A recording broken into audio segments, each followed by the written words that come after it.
to smash the Quran with a press. They considered that it was haram to take the Quran and smash it like that. That it should be written with a pen, and that Allah created with the pen. So they were looking from a qualitative perspective, not from a quantitative perspective. And so people who are obsessed with quantity, massification, mass production, they're going to say it was a stupid idea. But for people that want quality in their cultures, it was actually a brilliant fatwa. And I'll tell you something about the Quran. In the days when people wrote them by hand, they were cherished and honored. Now you go into a masjid and they're ripped apart, they're lying upside down. Look in your own masjid, because I judge a masjid by the Qurans in the shelves. That's how I judge a masjid. The first thing I look at when I go to a masjid, I look at those Qurans, and a lot of times I'll end up just straightening them out myself.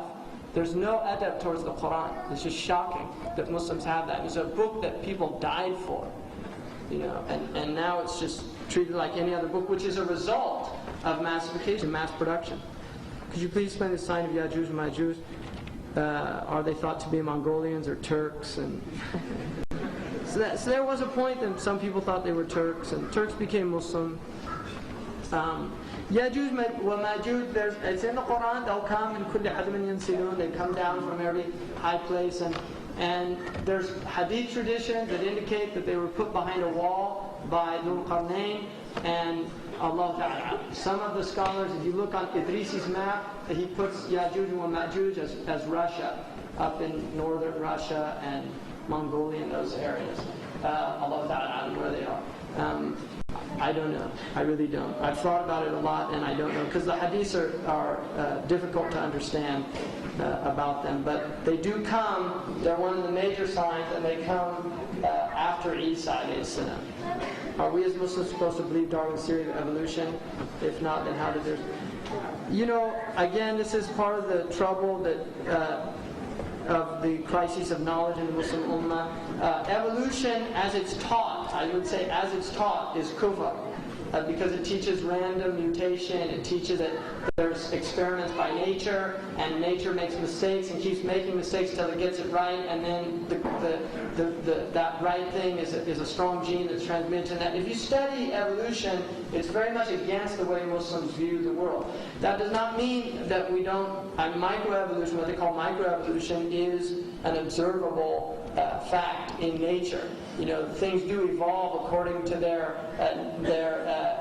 ecological niches. I mean, you can't deny that as a process. But to say that there are transitional species and these things, none of the fossil records have ever. It's all conjecture.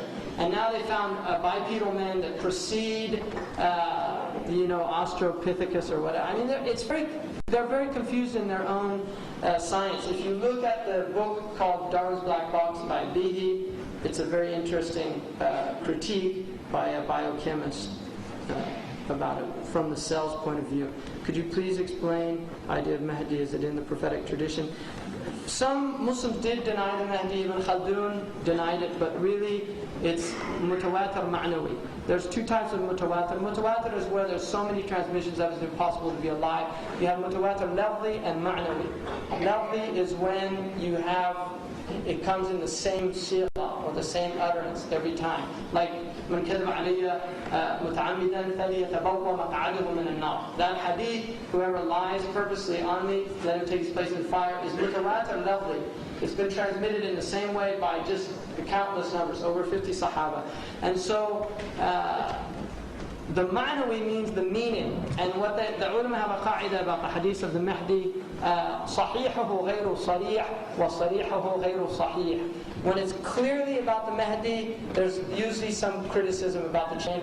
But when it's intimated that it's the Mahdi, then it's sound. So for instance, كيف بكم إذا نزل فيكم عيسى ابن مريم وإمامكم منكم. What will you be like when Isa, the son of Mary, descends amongst you and your Imam is from you? And the Imam there, which is in a Sahih Hadith, is considered to be the Mahdi. So I would not disbelieve in the Mahdi. It's in the Aqidah of the Muslims, and we do believe in it.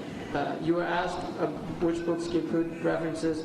Ali Akbar, Ibn Kathir said something about them. However, you pointed out Lewis Mumford for the Pentagon of Power is out of control. Could you please go and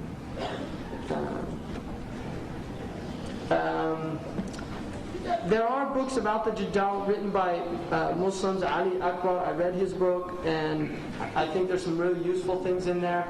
But again, there's always going to be problems, including with my own understanding. And somebody can criticize my understanding, so I don't really want to go into critical analyses of it. Ibn Kathir's book is very strong, sound hadith. They're difficult to understand, the hadith of the end of time, which is why in the hadith it said, if it gets too confusing, then just know that your Lord doesn't have one eye. So that's the definitive statement. If it gets too confusing, just know He doesn't have one eye. So the dollar is definitely not our Lord. And there are a lot of people worshiping the dollar. Really, there's a lot of people worshiping. That's a Dajjal, because it's a piece of paper. And there's